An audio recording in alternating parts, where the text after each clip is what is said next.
Hello and welcome back to Football Manager 2020 with Everton. The season is over and annoyingly we've finished in 7th place and qualified for the Europa League, which is something I didn't want to do. This episode is obviously going to be a little bit of a special episode.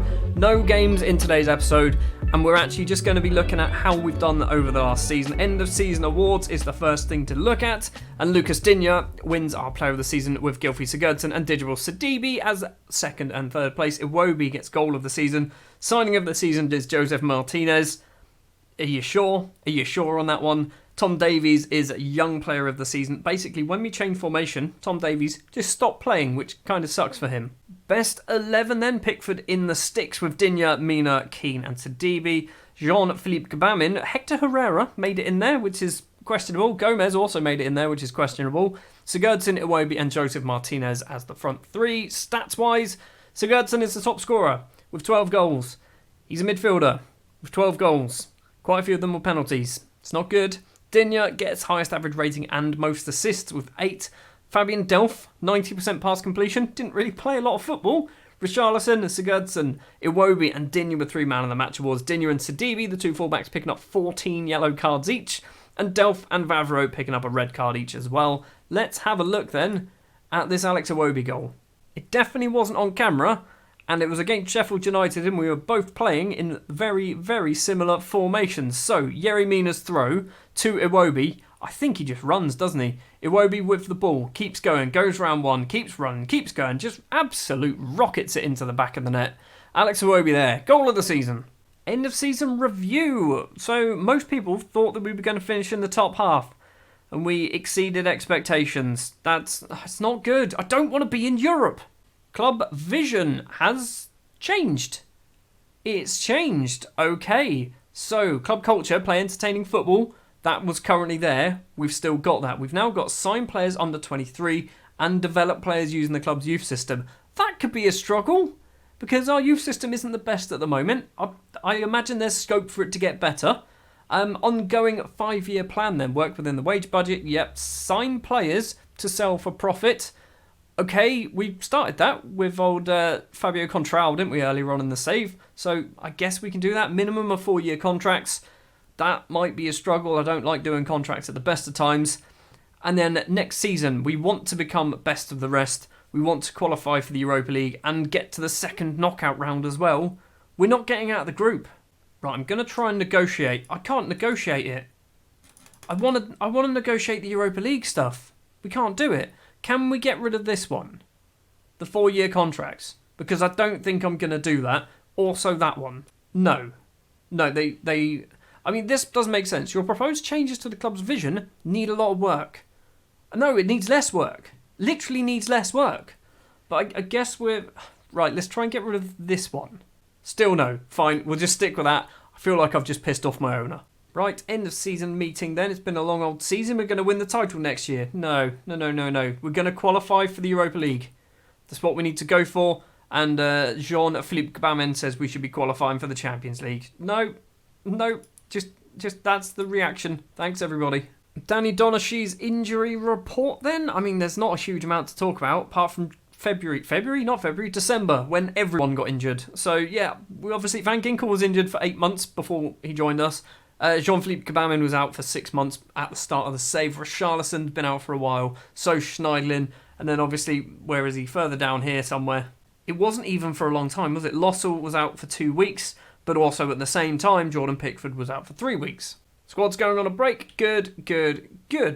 Oh, great. And we've already achieved our objective. 1 year ahead of schedule. Okay, that's better. Normally, I'm 5 years ahead of schedule. It's only 1 year ahead of schedule to become best of the rest. And our youth setup is okay, I guess. Is that good? It's category 1, which is the best category, I assume. Now, I don't quite understand what this league table is all about, but we finished 3rd in it.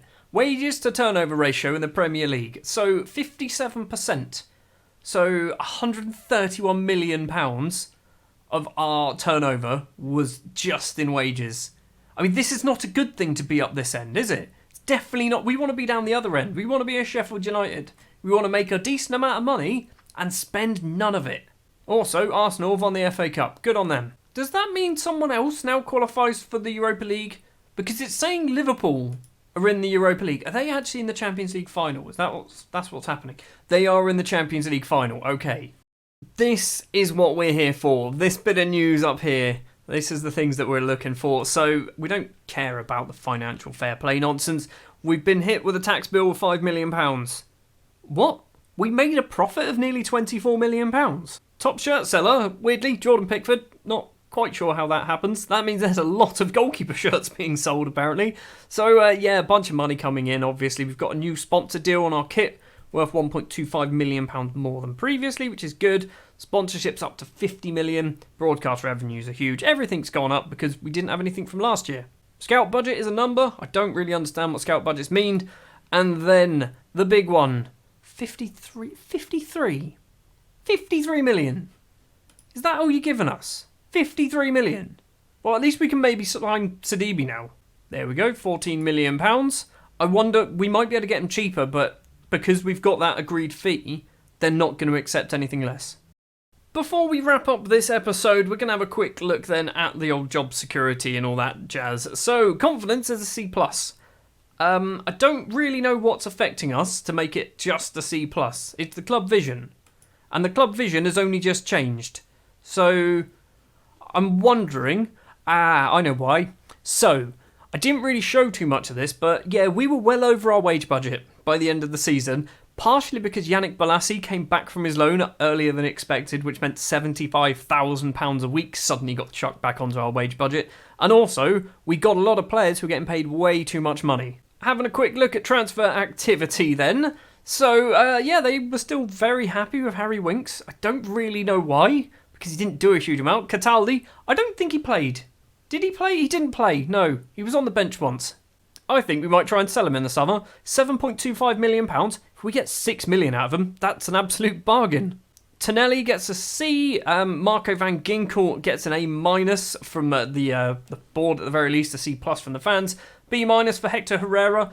I think Herrera was a decent option. I think we might have a look at extending his loan maybe. The big one for me though is Joseph Martinez. Yes, he was expensive, but he did actually do alright. Come the end of the season, 11 goals in 35 appearances isn't the worst in the world. It's not the best, but it's not the worst. Next season is when you need to start scoring goals. I'm expecting 15 goals from you minimum, ideally 20 to 25. That is going to do it then for this episode and this season. We're going to be back for season 2, possibly tomorrow, I'm not quite sure. But thank you very much for watching this episode. If you did enjoy, if you wouldn't mind leaving a like, if you want to see more, hit the subscribe button and I'll be back next time with season 2 with Everton in the Europa League. And I don't want to be in the Europa League. Have I mentioned that yet? I don't want to be in Europe.